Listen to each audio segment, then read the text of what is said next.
예, 우리 같이 인사 나누겠습니다. 잘 나오셨습니다. 은혜 받고 돌아갑시다.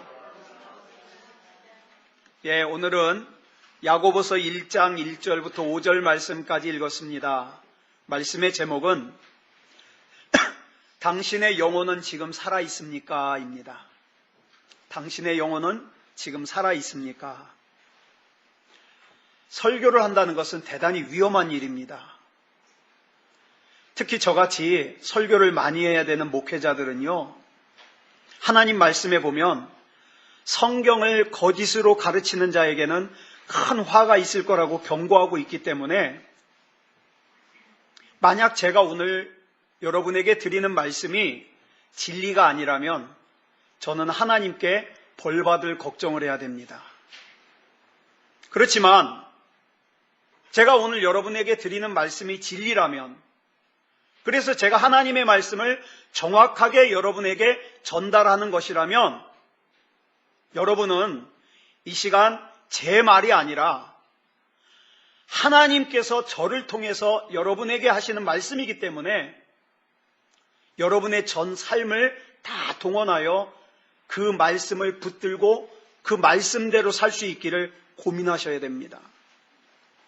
그러므로 여러분, 항상 하나님의 말씀을 들을 때에는요, 여러분이 첫 번째로 해야 되는 질문이 하나 있습니다. 그게 뭐냐 하면, 지금 내 앞에 있는 저 설교자가 거짓말을 하고 있는 설교자이냐, 진리를 말하고 있는 설교자냐, 하나님의 말씀을 하고 있는 설교자냐, 자기 이야기를 하고 있는 설교자냐, 이걸 먼저 물어야 됩니다. 그리고 거짓말을 하는 설교자가 아니라면 그 설교자가 아무리 못났어도 하나님의 말씀을 올바로 전하고 있다면 여러분, 그 하나님의 말씀에 온 삶을 들여 순종해야만 합니다. 왜냐하면 그 말씀은 설교자의 말이 아니라 하나님의 말씀이기 때문입니다. 왜 이렇게 장황하게 설명을 하냐면 오늘 굉장히 중요한 말씀을 나누고 싶어서 그래요. 먼저 여러분에게 질문 하나 하고 말씀을 시작하겠습니다. 지금 여러분의 영혼은 살아 있습니까? 이 질문은 여러분이 지금 교회 다니고 있느냐 묻는 질문이 아니에요. 여러분이 성경 공부를 얼마나 많이 해서 성경을 얼마나 많이 알고 있느냐, 그거 묻는 질문 아닙니다. 여러분이 교회에서 어떤 직분을 가지고 있느냐, 그거 묻는 질문도 아니에요. 정말로 예수 그리스도의 생명이 여러분 안에 있느냐, 이거 묻는 질문이에요. 여러분이 진짜 구원받은 그리스도이냐, 이거 묻는 질문이에요. 히브리서 9장 27절을 보면요, 우리는 반드시 한 번 다 죽습니다. 그죠? 여기서 안 죽을 사람 한 사람도 없어요. 다 죽습니다. 그게 육체를 입은 인간의 특징이에요. 그런데 여러분, 육체가 한 번 죽으면 그 죽는 것으로 완전히 끝나는 것이 아니라 그 육체의 죽음 후에 우리는 전부 부활합니다. 전부. 예수 믿는 사람이든 안 믿는 사람이든 다 부활합니다. 그런데 구분이 돼요. 예수님을 구주로 영접하여 영원히 구원받아 살아있는 사람은 하나님의 나라에 들어가기 위한 생명의 부활을 하지만 예수님을 구주로 영접하지 않아서 구원받지 못한 사람은 둘째 사망인 지옥불에 영원히 들어가기 위한 심판의 부활을 하는 거예요. 무섭지 않습니까? 그래서 우리의 영혼이 지금 살아있는지 죽었는지를 점검하는 것은요, 그 어떤 것보다도 중요한 일이에요. 그렇다면 이 질문에 대해서 답을 하기 위해선 우리는 몇 가지 부가적인 질문을 더 해야 됩니다. 첫 번째 질문은, 나는 지금 예수 그리스도를 모시고 살고 있는가? 이 질문이에요. 여러분, 우리 예수님께서 이 세상에 왜 오셨을까요? 우리가 잘 알고 있는 요한복음 3장 16절을 보면 그 답이 기록되어 있습니다. 같이 읽어볼까요? 시작. 하나님이 세상을 이처럼 사랑하사 독생자를 주셨으니 이는 그를 믿는 자마다 멸망하지 않고 영생을 얻게 하려 하심이라. 자, 여기 보니까 하나님께서 왜 독생자를 보내셨다고요? 다시 말해서 예수님께서 뭐 때문에 이 세상에 오셨다고요? 여러분 부자 만들어 주려고요? 여러분 유명한 사람 되게 해주려고요? 여러분 좋은 대학 가고 여러분 좋은 데 시집장가 가게 해주려고요? 우리 아픈 몸 고쳐주시려고요? 우리 골치 아픈 문제 해결해 주시려고요? 그래서 예수님이 오셨습니까? 여러분, 물론 그런 일도 하셔요. 그거 안 한다는 말이 아니에요. 근데 그것이 예수님께서 오신 진짜 중요한 목적이 아니라 이 말이에요. 그러면 예수님께서 오신 진짜 중요한 목적이 뭡니까? 예수님을 믿는 저와 여러분이 멸망하지 않고 영생을 얻게 하려고 오셨습니다. 예수님께서 예수님을 믿는 우리가 영생을 얻게 하는 일이라면 예수님 자신의 생명 주시는 거 아까워하지 않으셨어요. 그렇다면 우리 예수님께서 그토록 우리에게 주시기 원하셨던 영생이라는 게 도대체 뭘까요? 영생을 받는다. 영원한 생명의 준말이거든요. 이 영생이라는 게 도대체 뭐냐? 우리가 흔히 알고 있는 영생은 이거예요. 내 몸이 죽은 뒤에 내 몸속에 있던 영혼이 하나님 나라에 가서 영원히 사는 거. 이걸 영생이라고 생각해요. 근데 요한복음 17장 3절을 보니까 예수님께서 영생을 설명하신 내용이 나와요. 영생이 뭐다? 자, 우리 같이 읽어볼까요? 시작. 영생은 곧 유일하신 참 하나님과 그가 보내신 자 예수 그리스도를 아는 것이니이다. 우리가 아는 것과 다르죠? 예? 유일하신 하나님과 예수님을 아는 게 영생이래요. 여기서 안다라는 이 단어는요, 우리가 알고 있는 흔히 지식적으로 안다는 뜻이 아니라 체험하고 경험하여 아는 거예요. 자, 그러면 영생을 다시 한번 정리해 보겠습니다. 영생이 뭐냐? 영생이란 유일하신 참 하나님을 체험하고 경험하는 것과 하나님께서 보내신 예수 그리스도를 체험하고 경험하는 것이 영생이다.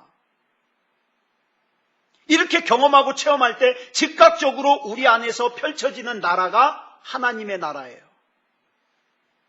그래서 우리가 주일학교 때 이런 찬양 불렀어요.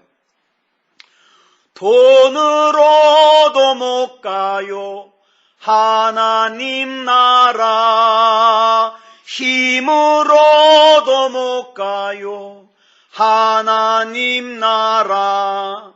그럼 어떻게 가요? 정답 아시네? 근데 많은 사람들이 어떻게 해야 하늘나라 가는지 아냐면 죽어야만 하늘나라 간대요. 죽어야만 가는 나라, 하나님 나라. 맞아요? 아니에요. 어떻게 가야 돼요? 거듭나면 가는 나라, 하나님 나라. 믿음으로 가는 나라, 하나님 나라. 여러분, 어린이 주일학교 찬양이요, 그 가사의 내용이 대단한 찬양들이 많아요. 그런데 장성한 어른들은 똑같은 내용인데 이런 찬송을 불렀어요. 예수로 나의 구주 삼고 성령과 피로써 거듭나니 이 세상에서 내 영혼이 하늘의 영광 누리도다. 여러분, 이 생명이, 이 영생이 여러분 안에 있습니까? 정말 두렵고 떨림으로 여러분에게 이 질문하는 거예요. 내 안에 모신 예수 그리스도를 내가 지금 정말 가장 귀한 보물로 여기고 있는가? 이 보물로 내 안을 가득 채워서 내가 이 예수님을 체험하고 경험하는 인생을 살고 있는가? 그런 사람은 영생이 있는 사람이에요. 그러나 이것 없이 교회만 다니는 사람은 죄송합니다. 영생 없습니다. 영생 없다는 것은 구원받지 못했다는 뜻이요. 이것은 지옥에 갈 수밖에 없다는 뜻입니다. 자, 이렇게 예수 그리스도를 보물로 모신 사람의 특징이요. 오늘 본문 2절에 나와요. 어떻게 한다고요? 시작. 내 형제들아, 너희가 여러 가지 시험을 당하거든 온전히 기쁘게 여기라. 여러 가지 시험을 당해도 온전히 기쁘게 여겨요. 여러분, 여기서 기뻐한다는 말이요, 우리가 흔히 하는 것처럼 뭐 즐거워하거나 뭐 허허허 웃거나 행복해하거나 그런 기쁨과 차원이 달라요. 성경에서 기뻐하라는 것은요, 그런 기쁨이 아니에요. 오히려 그런 면에서는 예수님이 뭐라 그랬어요? 애통하라 그랬어요. 천국은 애통하는 자의 것이라고. 그죠? 자, 그러면 성경에서 말하는 기뻐하라는 것은 무슨 뜻일까? 누가복음 10장을 보니까 예수님께서 제자들을 파송을 하십니다. 짝을 져가지고. 그런데 전도 여행을 마친 제자들이 기뻐하면서 즐거워하면서 17절에서 이렇게 보고를 합니다. 줄친 것만 시작. 주여, 주의 이름이면 귀신들도 우리에게 항복하더이다. 막 되게 좋아했어요. 그랬더니 예수님께서 20절에서 이렇게 말씀하셔요. 시작. 그러나 귀신들이 너희에게 항복하는 것으로 기뻐하지 말고 너희 이름이 하늘에 기록된 것으로 기뻐하라 하시니라. 이 말씀의 품은 뜻이 뭘까요? 오늘 너희가 귀신들이 너희에게 항복한 것 때문에 너희가 기뻐하는 것이라면 귀신이 너희에게 항복하지 않으면 기뻐하지 않을 거냐? 오늘 너의 몸에 질병이 나은 것 때문에 너희가 기뻐한다면 병이 안 났으면 기뻐하지 않을 거냐? 오늘 너희에게 생긴 좋은 일 때문에 너희가 기뻐하는 것이라면 좋은 일이 안 생기면 기뻐하지 않을 거냐? 이거 물으시는 거예요. 그것들 때문에 기뻐하지 말고 너희 이름이 생명책에 기록된 것을 기뻐해라. 이 말은 예수님을 구주로 영접하고 구원받은 것을 기뻐하면서 살라는 말이에요. 그러면 여기서 말하는 기쁨은 단순히 즐거워하거나 행복해하거나 웃는 것 이상으로 내가 받은 그 구원을 지키기 위해서 내가 감당해야 되는 사명, 내가 감당해야 되는 책임, 내가 그것 때문에 흘려야 되는 눈물, 내가 그것 때문에 겪어야 되는 고난, 내가 그것 때문에 짊어져야 되는 십자가, 이건 역시 기뻐해야 된다. 이 말씀이에요. 저는 TV 프로그램 중에 생활의 달인이라는 프로그램을 참 즐겨봅니다. 참 좋아해요. 여기 나오는 이 달인들이요, 그야말로 그 분야의 최고예요. 근데요, 제가 볼 때는 이들이 얼마나 잘하냐 그거 보는 게 아니라 이들이 최고가 되기 위해서 어떻게 했을까요? 자기가 하는 그 일을요, 기뻐해요. 그래서 그 기뻐하는 일을 위해서라면 잠 못 자는 거, 그거 그냥 감수해요. 그 자기가 기뻐하는 일이라면 힘든 거 감수해요. 자, 그러면 우리는 여기서 내가 왜 예수를 내 안에 모시고 살아야 되는가, 그 이유를 알게 됩니다. 여러분, 예수님을 구주로 영접했다는 게 뭡니까? 예배를 드리면서 그냥 눈물 좀 흘리면 예수님 영접한 거예요? 찬양할 때 막 방방 뛰면서 찬양하면 예수님 영접한 거예요? 아닐 수 있습니다. 아닐 수 있어요. 예수님을 구주로 영접한 사람의 특징이요, 로마서 8장 35절에 나오거든요. 여러분, 내 자신의 삶과 한번 비교해 보세요. 예수님을 구주로 영접한 사람의 특징이에요. 시작. 누가 우리를 그리스도의 사랑에서 끊으리요? 환난이나 곤고나 박해나 기근이나 적신이나 위험이나 칼이랴. 자, 무슨 말씀입니까? 환난을 당해도, 곤고해도, 박해를 당해도, 기근을 만나도, 심지어는 아무것도 가지지 않은 적신의 상태가 되어도, 위험을 만나도, 칼을 만나도 나를 생명책에 이름이 적히게 하여 주셔서 내가 지금 당장 죽어도 천국 갈 수 있도록 나를 구원해 주신 그리스도의 사랑에서 끊어지지 않는 사람이 진짜 예수님을 영접한 사람이에요. 자, 그렇다면 바쁘다고 예배 떠나고, 힘들다고 예배 떠나고, 귀찮다고 하나님 무시하고 예수님 영접한 사람이겠어요? 구원받은 사람이겠어요? 여러분, 우리가 흔히 구원받은 사람, 우리 전도훈련할 때 구원받은 사람을 이런 식으로 설명해요. 저도 전도훈련 여러 가지 받았거든요. 그런데 사형리나 글 없는 책이나 사다리 전도나 어린이 전도협회에서 하는 그 전도나 한결 같은 게 있어요. 그 뒤에 한결 같은 게 뭐냐면 마지막에 영접 기도를 시켜요. 여러분 한번 따라해 보세요. 이게 영접 기도예요. 제가 하는 대로 따라하세요.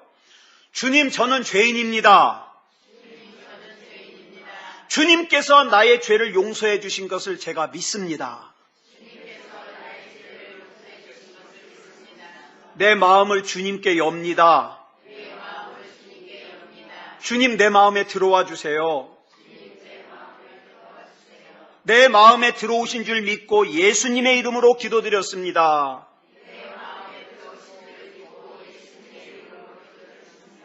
아멘.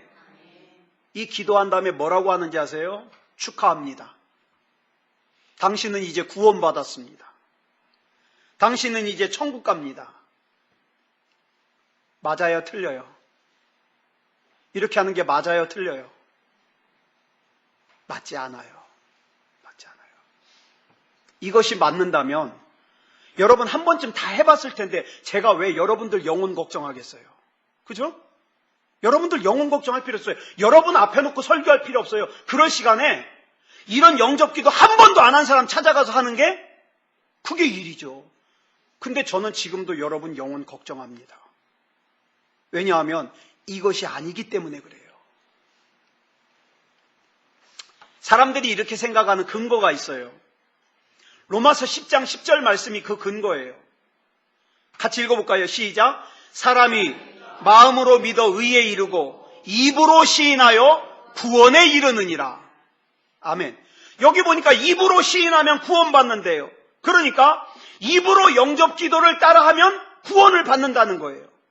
근데 여러분, 이 말씀은요, 사도 바울이 로마에 있는 그리스도인들에게 이 로마서를 편지를 쓸 때 그 상황을 알아야 돼요. 이 상황이 우리와 달라요. 여러분, 사도 바울이 로마서를 쓸 때의 상황은요, 내가 예수 믿는다는 것이 다른 사람에게 알려지면은 내가 죽을 수도 있어요.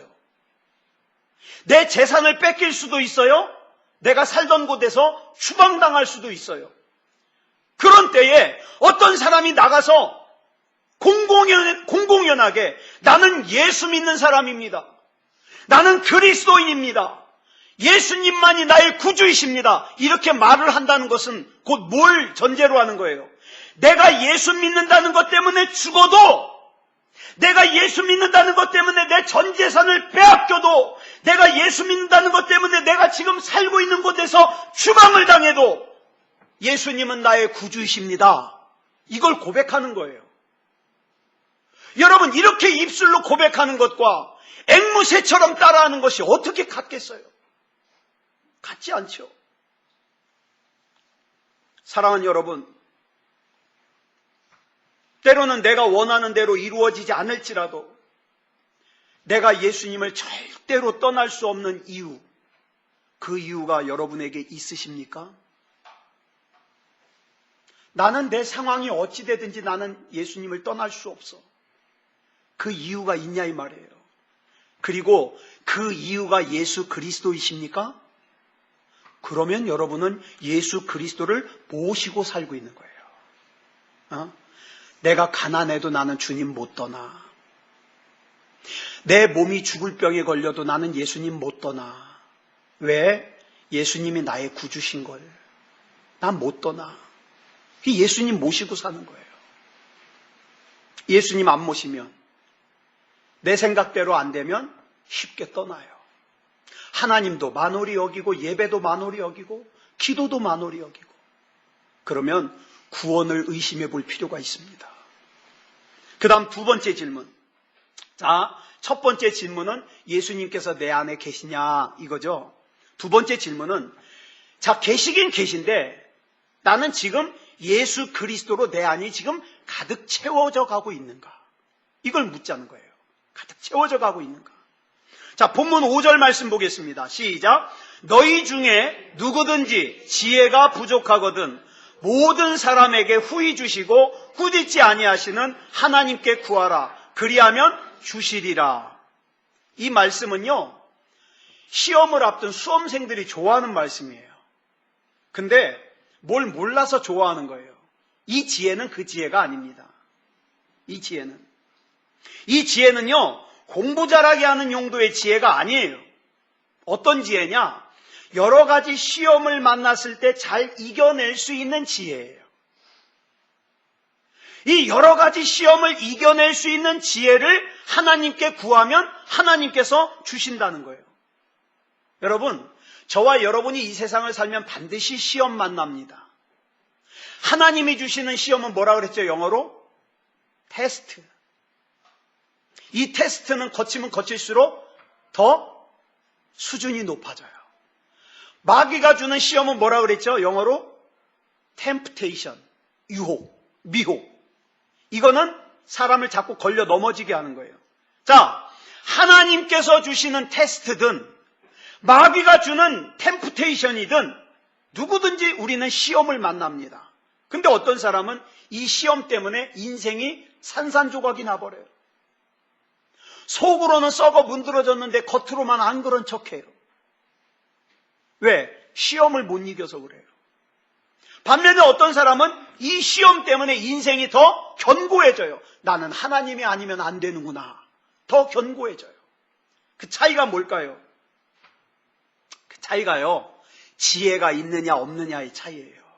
지혜가 있느냐 없느냐. 자, 그렇다면 여기서 말하는 지혜가 뭐냐 이 말이에요.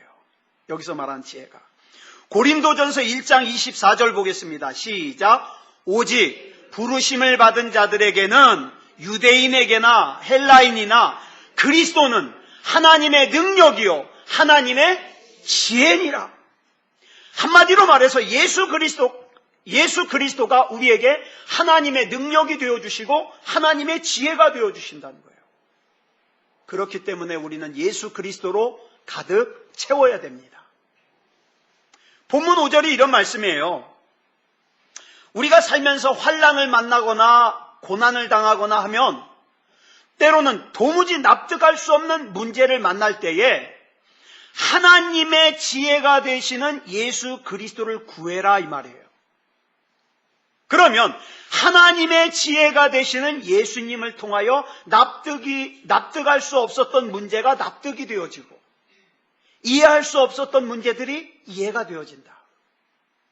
여러분, 예수 그리스도가 열쇠입니다. 그렇기 때문에 내 안에는 예수 그리스도로 채워져야 돼요. 내가 얼마나 오래 교회 다녔는가로 채워지면 안 돼요.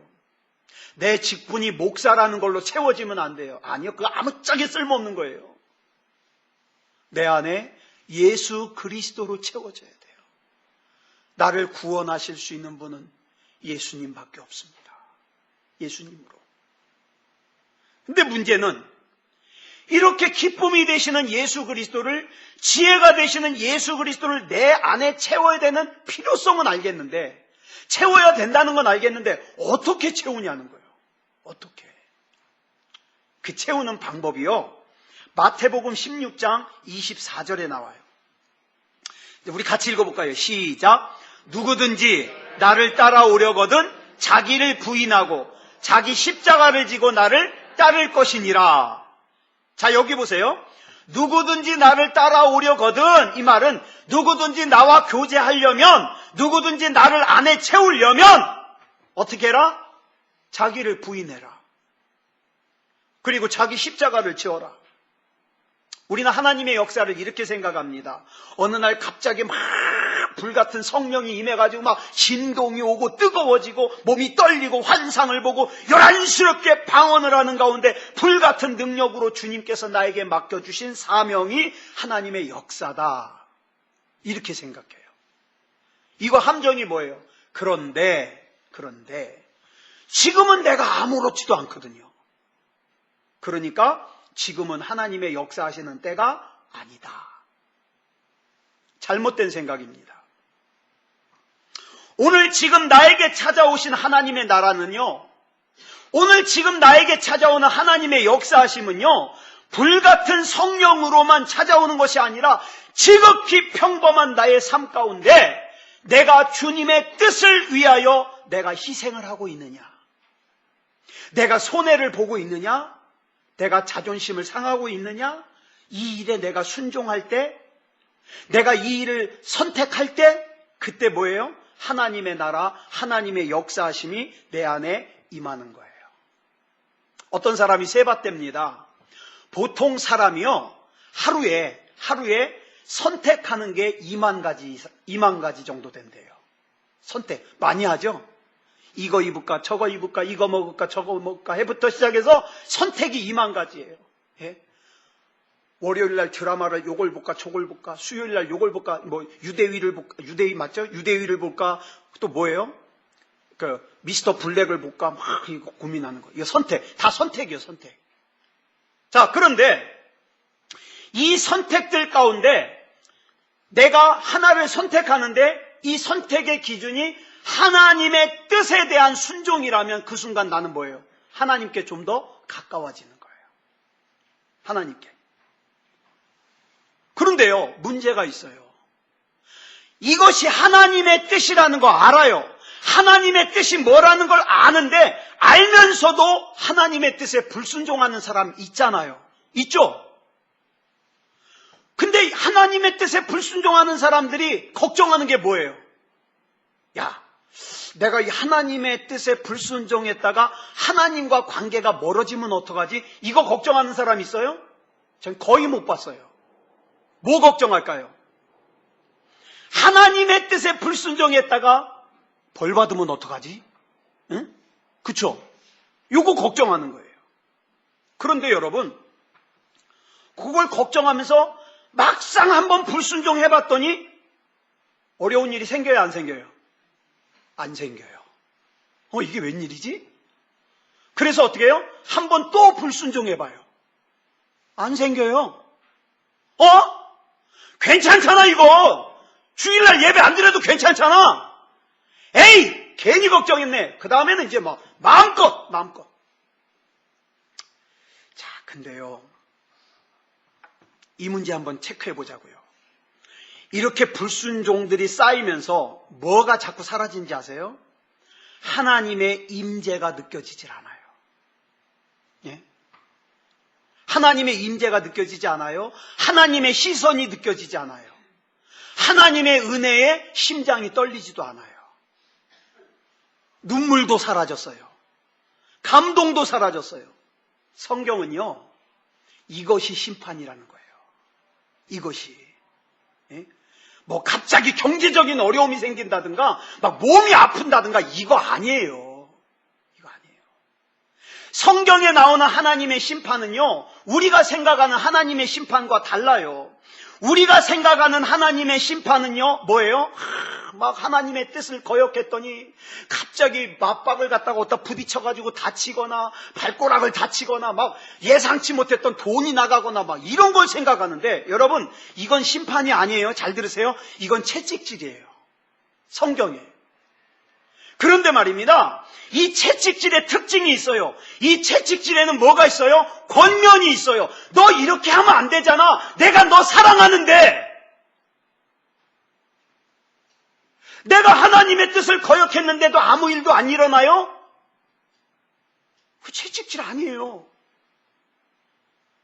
히브리서 12장 8절에 보니까 뭐라 그랬는지 아세요? 시작.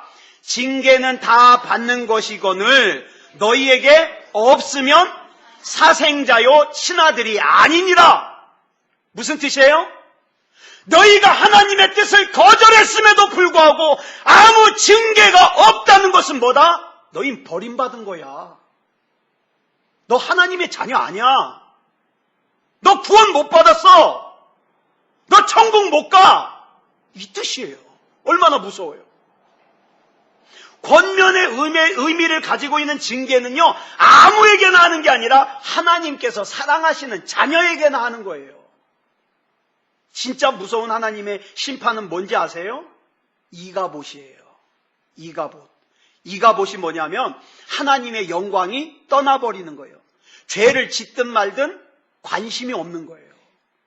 하나님의 뜻을 따르든 뭐하든 내버려 두는 거예요. 그래서 로마서 1장 28절에 뭐라 그랬어요? 시작. 또한 그들이 마음에 하나님 두기를 싫어하네. 하나님께서 그들을 그 상실한 마음대로 내버려 두사 합당하지 못한 일을 하게 하셨으니 이게 심판이에요.